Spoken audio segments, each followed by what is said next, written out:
You should be able to take any argument. You should be able to formulate a response to any argument.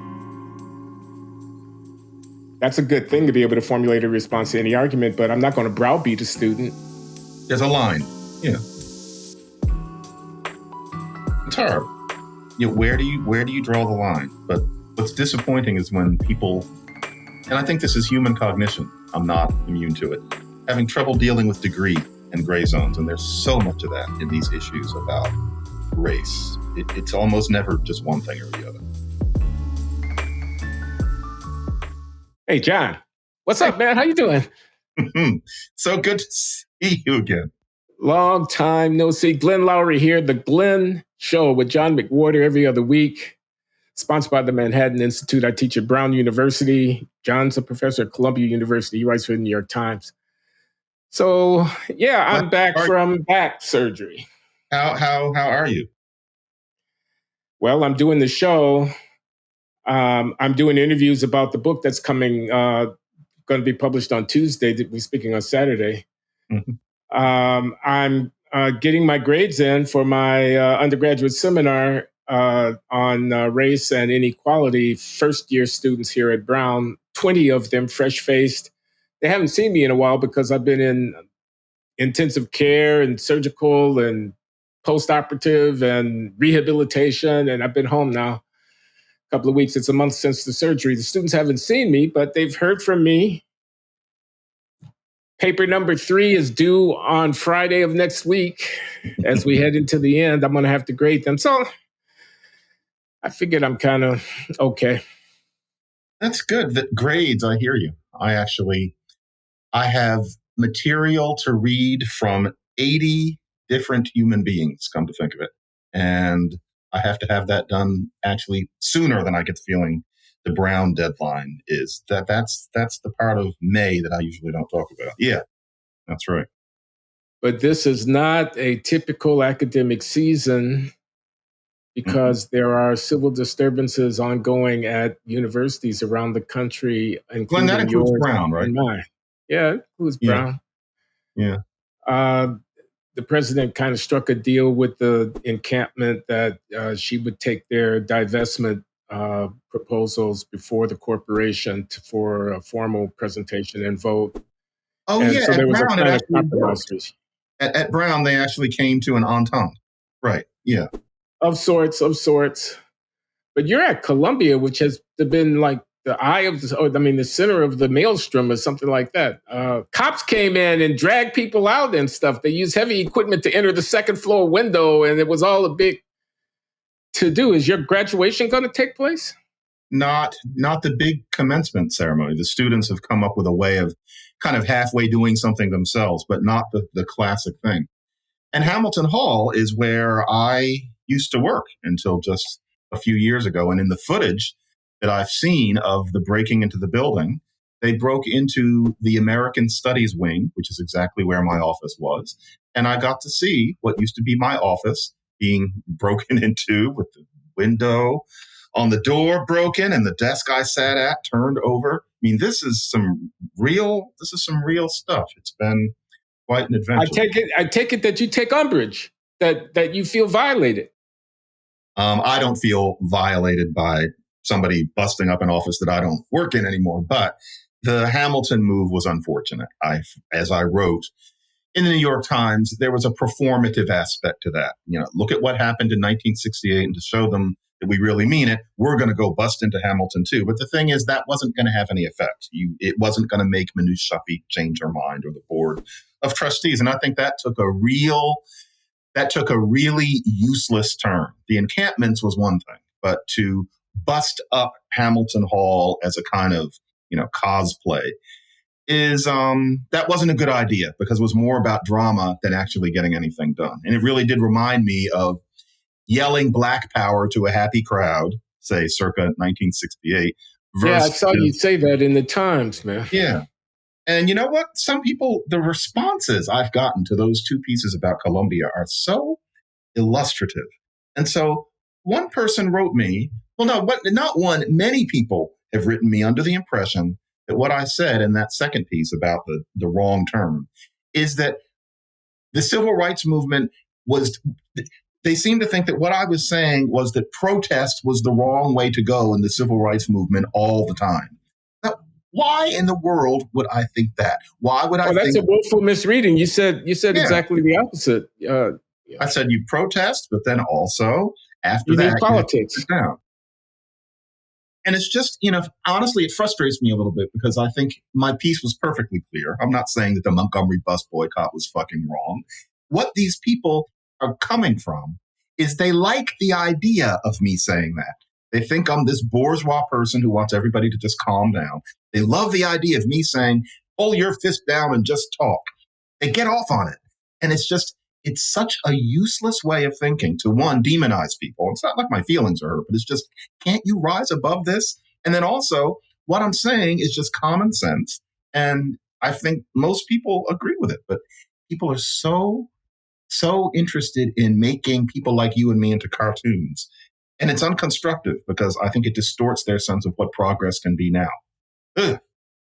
Well, I think, with respect, my friend, you may be spending too much time thinking about what other people are thinking about what you are and who you are, and not enough time, again, I say this with trepidation and respect, just doing that thing without regard. Because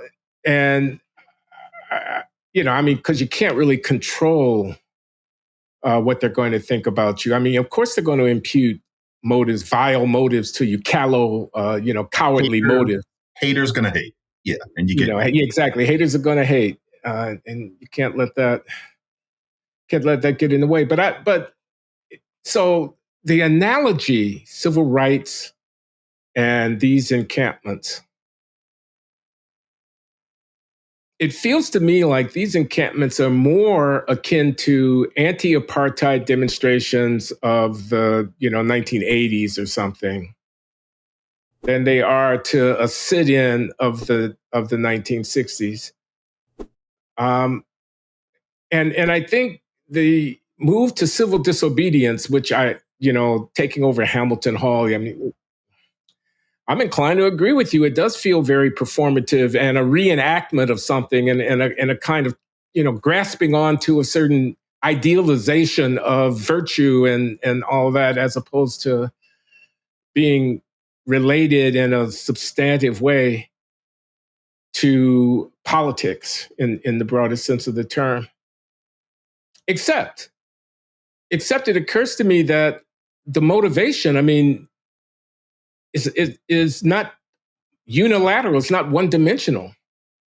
It's not only the performative protesting anger, but it's also revulsion at what they're seeing happening on the ground in Gaza. The dead baby's being pulled out from under the collapsed building that a gazillion-ton bomb was targeted at to kill a terrorist. So there's something amiss if our discussion of that brouhaha and all that controversy and whatnot fails to take note of that dimension of their motivation, which I think is creditable. Definitely, yeah. The question is, once you take over Hamilton Hall, how are you helping the situation in Gaza? It's one thing to say, we're going to camp out in these tents. We want you to stop giving money to Israel and to organizations that could be seen as supporting this war. That makes perfect sense. But when you start breaking windows in Hamilton and turning the desks upside down and blocking the doors, does that help any of those babies? What's it for? And the general idea, I think, was we're going to make a louder noise. But the thing is, what if making the louder noise isn't going to have any effect? What have you done other than show your awareness of something, which is different from actually being interested in changing the situation over across the ocean? It's so easy for human beings to lose a sense of the distinction there.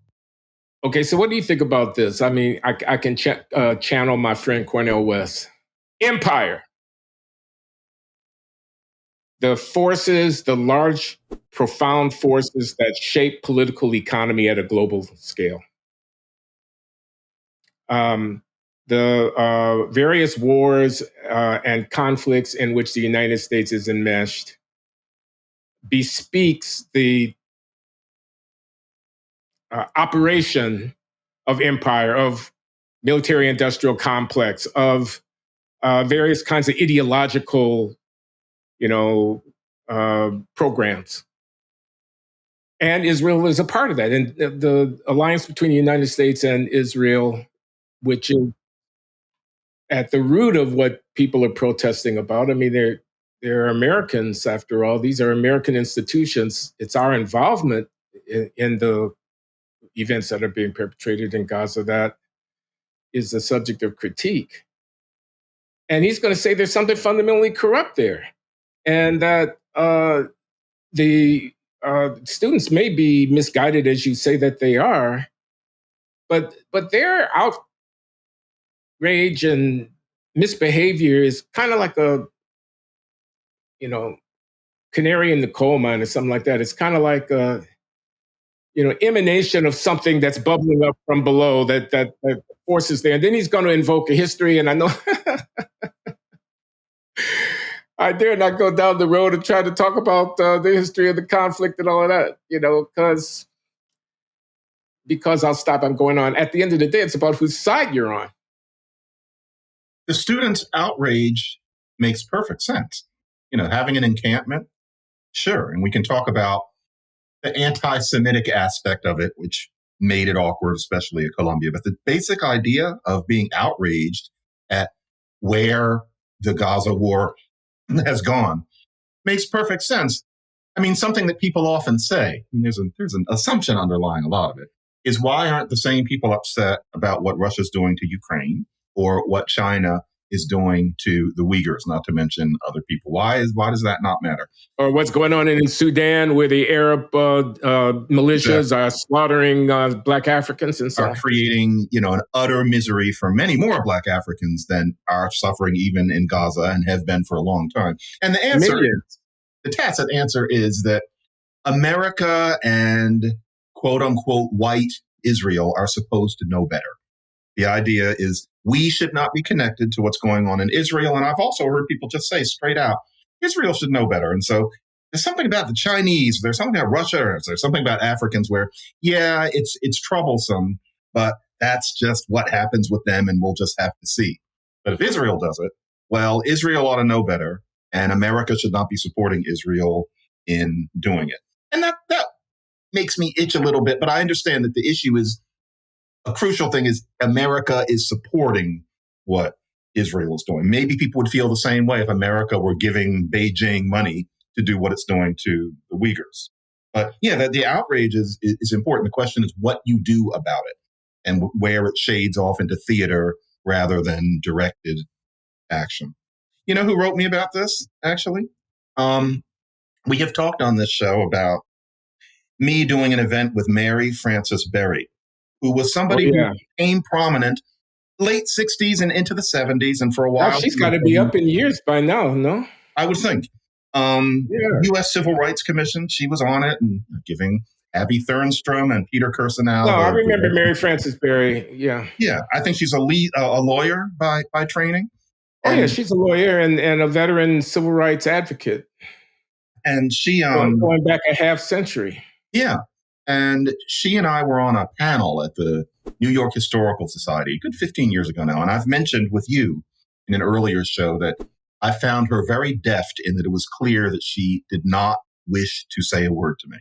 And if I addressed her, she'd answer in a very polite sentence, but she never looked me in the eye and she never addressed me. And I thought, wow, that's the way some people are going to feel about me. Well, now she has addressed me. She wrote me an email, and she thinks that basically I'm criticizing Martin Luther King and the whole civil rights movement, which is really, with all due respect to the things that she's done. How much time do we want to spend on that, John? Real quick. It's not a fair reading. And she actually said, I leave you free to the path you chose. Think about what that means. So that's the dark side. You chose the dark side, man. You went with the emperor. Like Scott King crying when you were speaking that time back in the 80s. Yeah. So I wanted to go back to they think Israel should be better, because I agree that is the sentiment in effect, that the message being communicated when you have even the very modest criticism of Israel that you're seeing in the Democratic Party's upper echelon, with the Biden kind of trying to indicate some dissatisfaction. And you don't see the same expectation being held in other situations of conflict. You mentioned Russia, we mentioned Sudan, and you could mention others. And that's interesting to me, that thought, because I was thinking it might be just the opposite. Uh, it, it, it, it might be that what you're doing is you're saying, we are different. You are us. The reason we're talking to you is because you're us. We don't talk to them because we don't even speak the same language, quote unquote. We're not operating in the same moral, political universe. Yeah. But you are us, joined at the hip, us.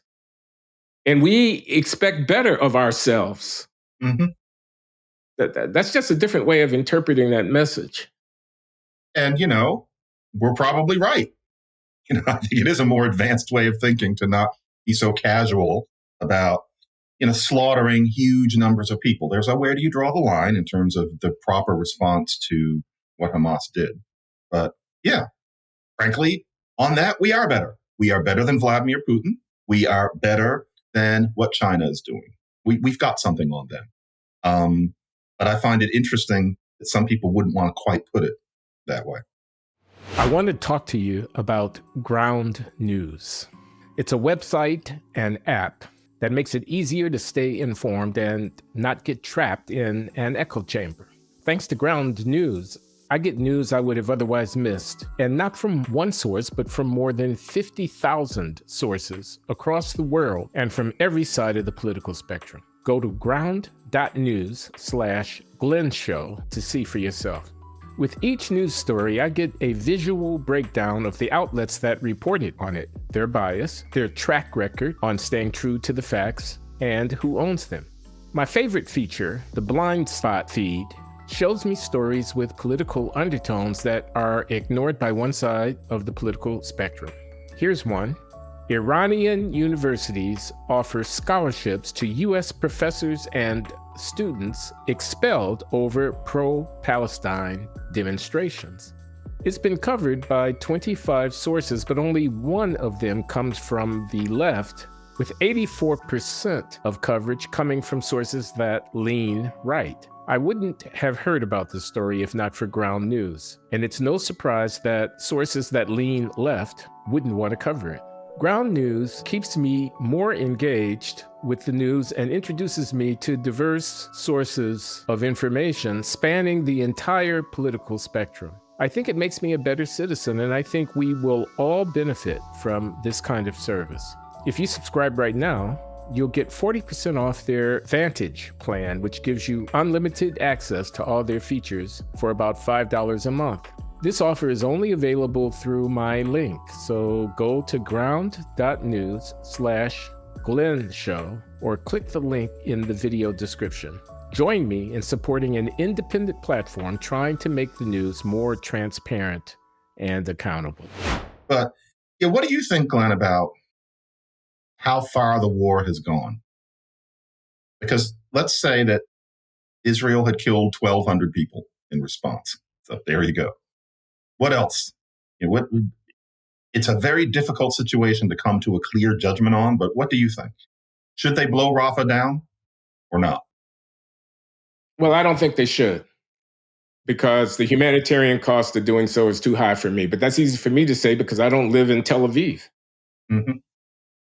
They're going to say existential threat, we have to root it out, root and branch, and you got to make omelet, you're going to have to break this particular egg. And then, we're going to do that because we have to do that for our own defense and survival.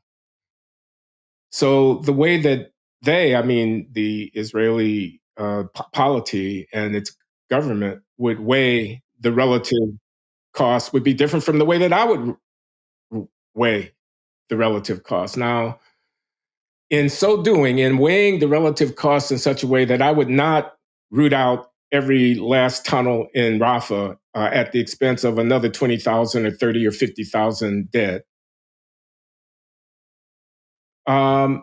based on my assessment of the situation, doesn't make me want to drive the Jews into the sea. It doesn't make me anti-Semitic. It's not Jew hatred. It's a different relative valuation of the relative equities that are at play. That's defensible. Or are you saying they should live with not rooting them out? Yeah, basically, I'm saying that. I'm saying the consequence of that, of not living with them without rooting it out, is killing too many people. And that's my assessment. Especially when it's not clear how you would root them all out. I mean, if they could give a clearer game plan, there might be a position. But yeah. I don't know what the morning after looks like here, and the week after, and the year after. I'm not sure. We're managing a problem. That's what Coleman and company tell us. Yeah, they don't. I listened to his debate. I listened to Coleman's debate with Bob Wright about this, and he basically, in his pro-Israeli stance, he said, "Look, they got a problem. They got to manage the problem. You know, let's get from here to tomorrow. Let's get from tomorrow to next year. Let's get from next year to next decade. We're managing a problem." Israel has a duty to its citizens to prevent them from, dying indiscriminately at the hands of terrorists. And so it has to manage the problem. And in the absence of a political way to manage that problem, they have to use their military to manage it. What's the point of forming states if you're going to allow a terrorist group on your border that does what Hamas does? I mean, we might as well live in anarchy. You could make an argument that if they knew how they were going to root out Hamas and could really reasonably believe that they were going to do it, one could make an argument that 20,000 people have to die because they used their civilians as shields. One could make the argument. I wouldn't be with it, though. Every one of those babies, every one of those people, I think of my own daughters, being crushed in a building. Every one of those people dying affects somebody in that way and loses their life. How much? And you talk about who's bigger.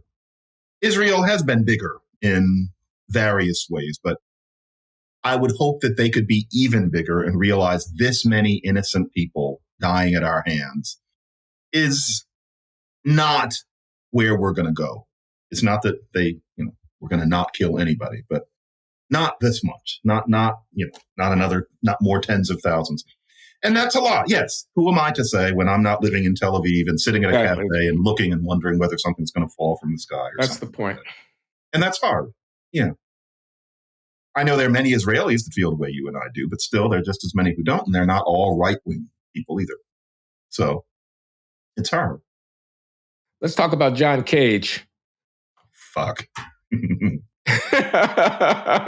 Oh, Lord. Tell people what that's about.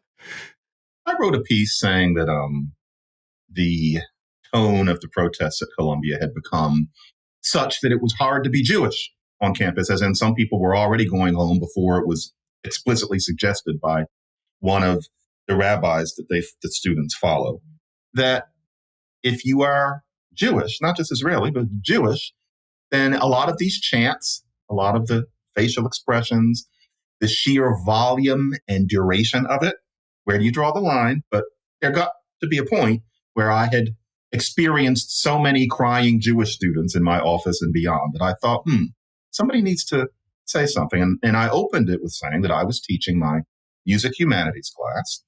And a day that the protest really did take an upward pitch, I was doing John Cage, and one of his pieces asks you to sit in silence for a few minutes, his famous piece, and you're supposed to listen to surrounding sounds. Now, that day, we were, doing that. I had students doing a presentation, actually. And when they got to that, because the building is near where the protests were hottest that day. You could hear it out the window. It was kind of hard to concentrate. I said, let's not listen to that silence today. There were 5 or 6 Jewish and or Israeli kids in the classroom. And I thought, from the river to the sea, et cetera, that's going to be the silence today. I said, let's just talk about the piece. But I didn't want to put, especially the Jewish students, through sitting and listening carefully to all of that stuff going on practically outside the window. I defend that. I was trying to be a gracious person. There are times when you think you've seen it all. But what I cannot believe is the avalanche of responses I got from people who thought that it was my job to make those Jewish students listen to that chanting. And furthermore, that if I didn't think that, I don't understand John Cage. Who are we? Where the fuck does that come from? This is the thing. I can completely imagine that you might think that Jewish kids need to listen closely to that. That's your opinion. You feel that they, in a sense, have blood on their hands, or you're going to change them morally or something like that. But how could you possibly think that that's a universal view, that I should feel irresponsible in having shielded those students from that? Glenn, there are people out there who actually think that there was only one way to conduct oneself responsibly in that situation. They really think that. I thought I had seen it all, but I find that very amusing, John. Very amusing. I love you, man. I love you. Your sensitivity, your awareness of people's slights. No, I was very disappointed. What I wanted to say is, how do you know, because the students were Jewish, that they would have experienced that as you imagined that they would have experienced that? Aren't you projecting or assuming something? Or are you basing this on your personal knowledge of the individuals involved because they came to office hours or something like that? I mean, because there's something essentialist, isn't there, about assuming a Jewish student is going to be disturbed by that particular message? Some would, some wouldn't. There were Jewish students among those who were shouting from the river to the sea, weren't there? Well, so where does the Jewishness enter in? Are you projecting something onto those students? That is a valid point, a very valid point. And as it happens, I did know of 3 based on my personal interactions with them. And I would be quite sure that they would not have been at all happy having to listen to that. As a matter of fact, one of them I had an interaction with that day. So yeah, now your point is interesting. Suppose I didn't know them at all and they hadn't said anything, and I'm just assuming where maybe they were about to run out and be on the line. My sense of things was such that chances were small that was going to be all of them, or even most of them. But yeah, actually what colors this a little is that I knew with 3. And then with the other ones, I kind of suspected. And actually one of them later mentioned to me that he approved of that decision. And then there were 2 others where I don't know. So yeah, that. But good point. Yeah. You said in the piece, didn't you, giving an analogy that you wouldn't force Black students to be subjected to anything similar to that. It would immediately call forth some kind of harsh repressive reaction if Black students were on the butt end of it. Oh, yeah. Imagine if they were shouting DEI has got to die. And I say, okay. And I was thinking, and I was thinking, I was actually surprised to see you say that. I was thinking exactly the opposite. I was thinking, if Jared Taylor and Amy Wax were to march around the University of Pennsylvania saying DEI has got to die, we object, and get a bunch of conservative students to scrabble of the handful to go after them, first of all, they should be able to do it. I'm not advocating. I'm just saying they should be able to do it. It's free speech. And secondly, I'm not sure there's not a powerful learning opportunity implicit in having that be the silent background of a consideration of a John Cage piece, and for the Black students themselves. I mean, I'm not sure why engaging with that isn't, at the end of the day, a more important pedagogic goal than the safety of their feelings. And I'm talking about the Black students, but of course, by inference. Mm-hmm. Interesting. If Amy Wax and Jared Taylor and a whole bunch of if they decided they're going to my friend Amy Wax, they're going to camp out.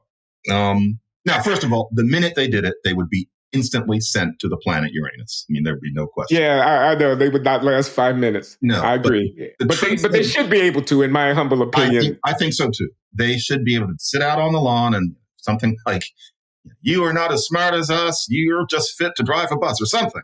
And they're going to do that.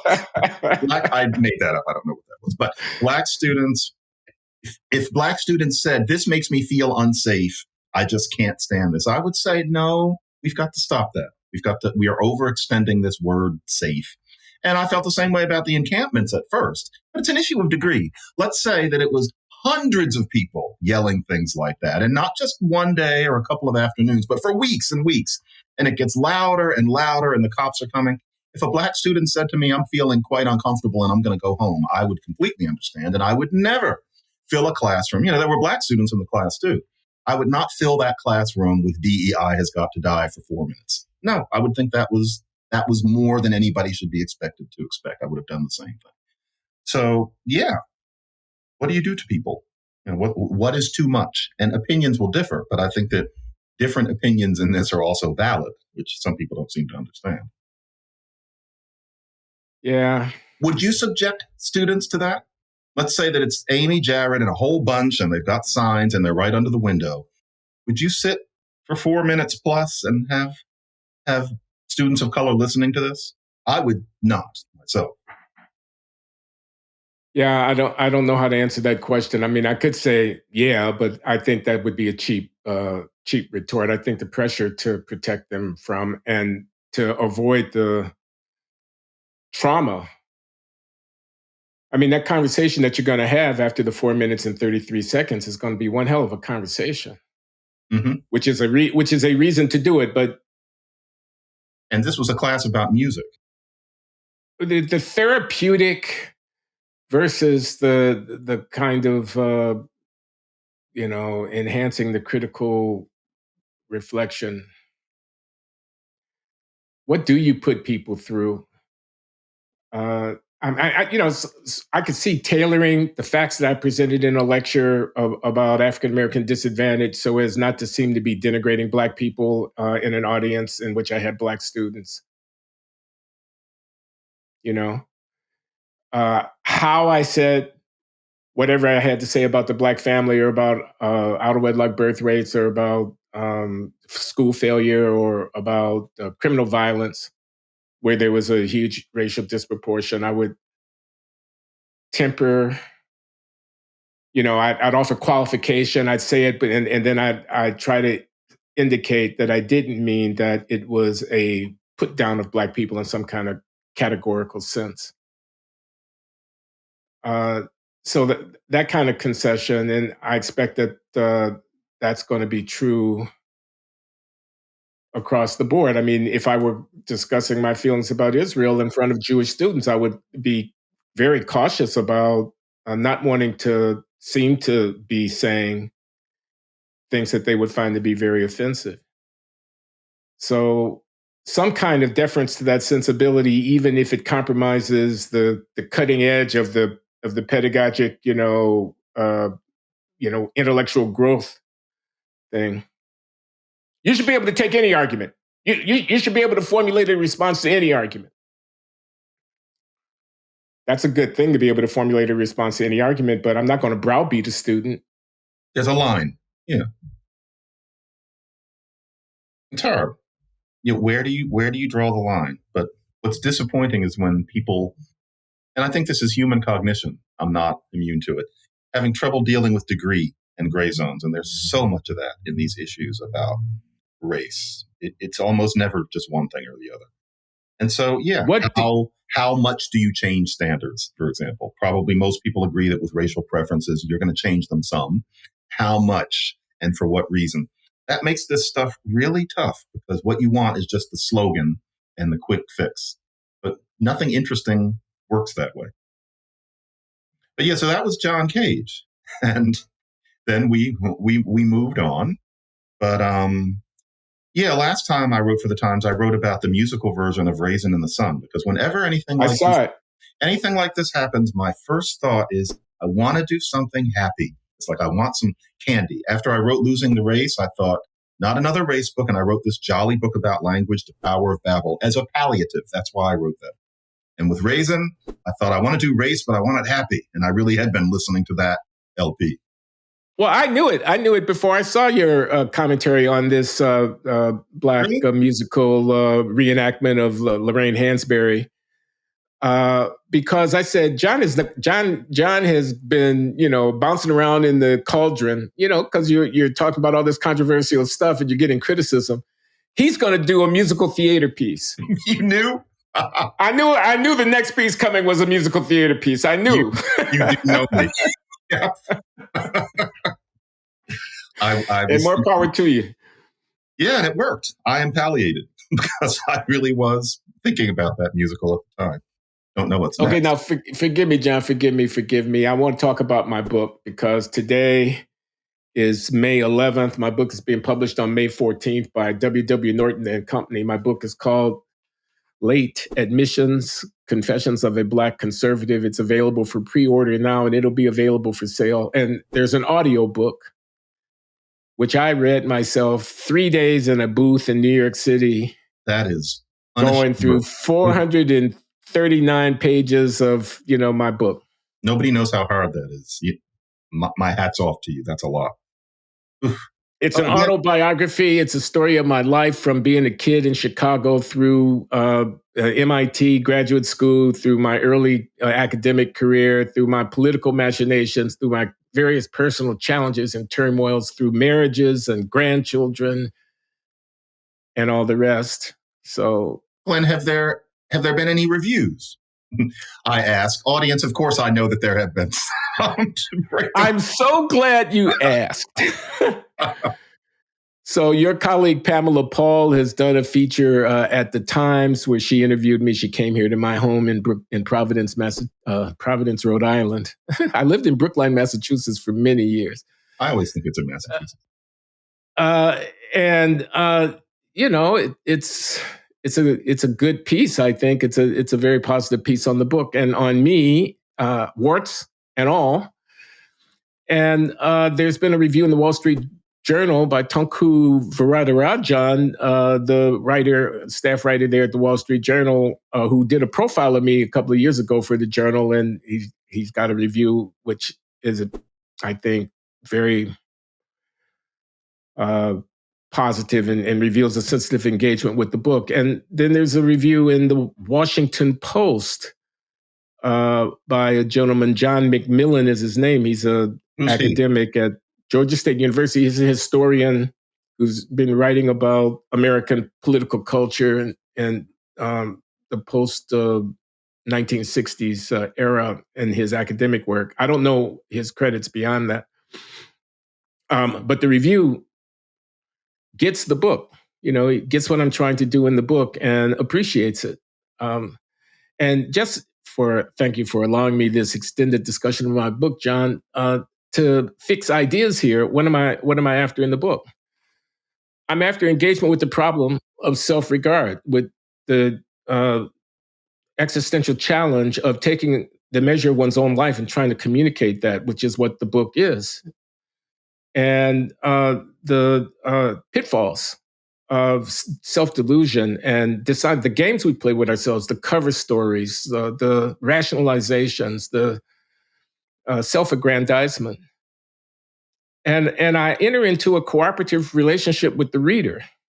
I say, look, we got a problem here. I'm trying to tell you about my life. You're trying to know about my life. But I'm doing the telling. So, obviously I have an incentive to make myself look good. You know that. So obviously you're going to be looking with a scant eye at, how it is that I portray myself. And so we have a game here. And there are layers in that game. And in the telling of the story, I discover the games I've been playing with myself throughout my life, in my relationships, in my work, in my personal life, in my politics, the left and the right, who are my allies, who are my enemies, what do I really stand for? Who am I?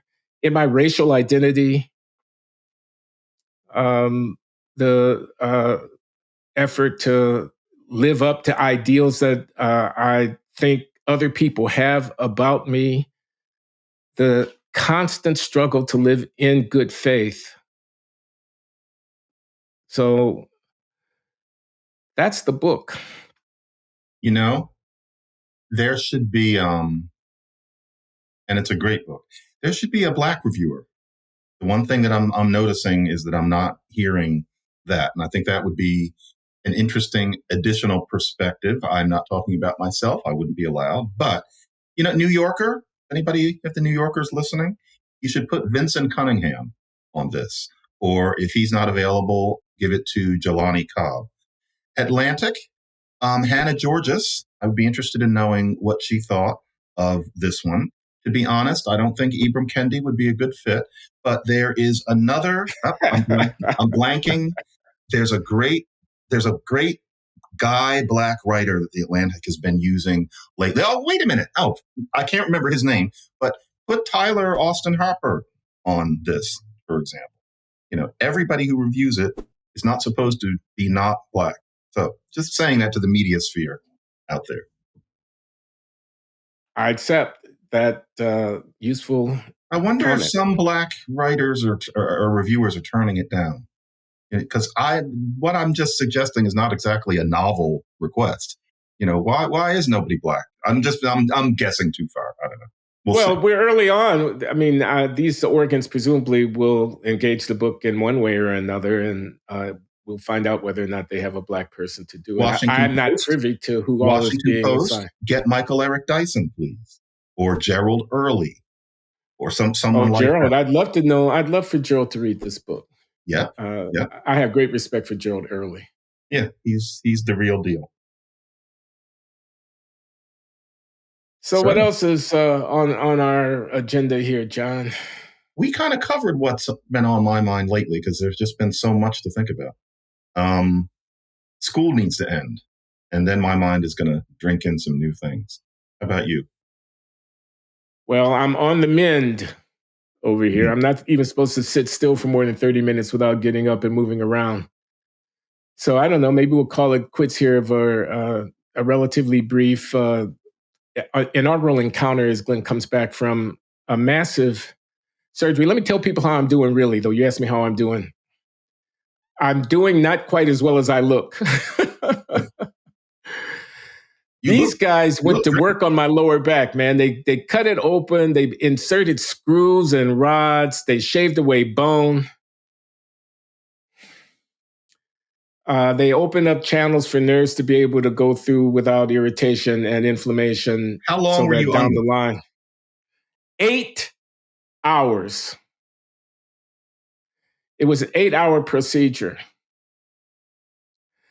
I woke up with pain in my upper chest from just the position I was in on the table for such a long time. I'm a guy that weighs over 250 pounds, So it was a massive surgery, operating at 3 different locations in the spine, fusion and laminectomy.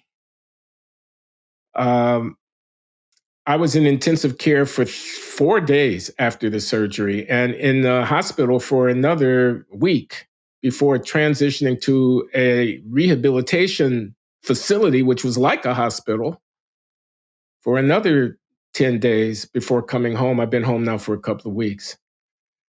But I'm in pain a lot. I wake up in the morning and, getting out of bed is a real ordeal. I have to twist. I have to lift my legs. I have to stand up. I'm stiff. So I'm trying to get this behind me one day at a time. I'm better each day, but it's a significant impediment here that I'm trying to deal with in recovery. Glenn, I've been lucky. I have never spent a night in a hospital, and if I ever have to, I wish to be killed. And so, I have a question. What did you eat? Like in the hospital, what's food like? Did you have to suffer that way too?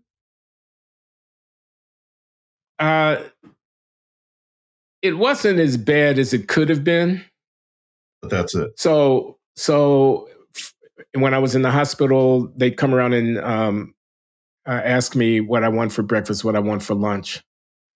when I was at the rehab center, they had a guy with a mobile workstation who would map out my menu for like a week at a time. Next Tuesday, you're going to have, here are the options. You can have chicken or you can have roast beef. Here, you can have this with dessert. And he did, we'd sit there for 10 minutes and he'd map me out for the whole week.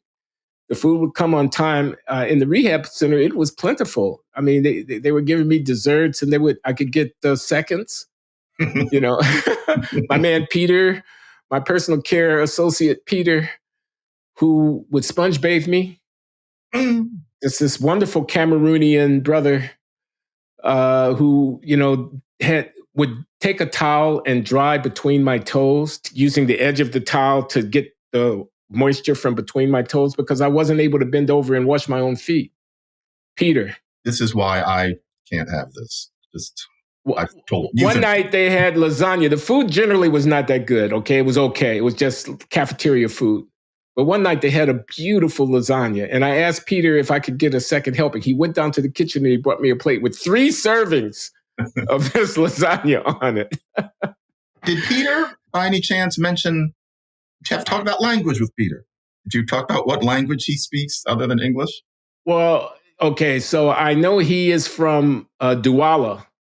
And not from the French-speaking city, whose name escapes me at the moment, in Cameroon. So he speaks English Pidgin, for one thing, Cameroonian Pidgin.